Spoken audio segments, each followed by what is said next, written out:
amasaba el pan de la justicia y sudaba grandes goterones de sangre y sacrificio.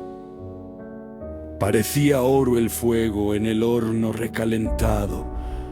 Yo lo recuerdo, y recuerdo las asaderas llenas de alegría y masas decoradas y condecoradas decorosamente.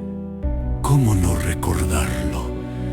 Antes de nacer el alba, me despertaba con cuentos de pájaros mitológicos y hadas desencantadas, mezclados con el griterío del personal que llegaba.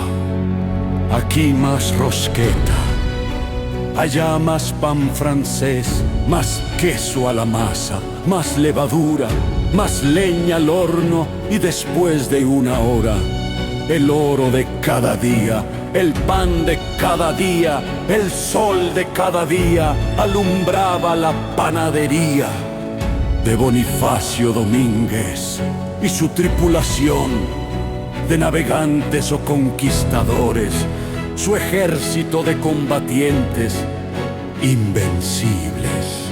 Pero un día llegó la muerte y los llevó a todos.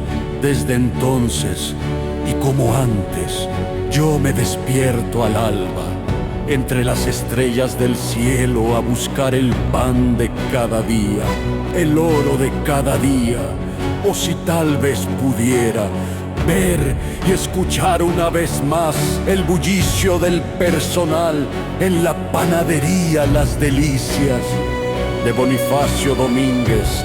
Más rosqueta, más pan francés, más sal a la masa, más levadura, más leña al horno, que nunca se apague el fuego del trabajo, y que la muerte y sus demonios vayan a buscar sus muertos en otros mundos y otras panaderías, que aquí mi abuelo, el poeta Bonifacio Domínguez, con ejército o tripulación o personal, seguirá amasando el pan de la vida.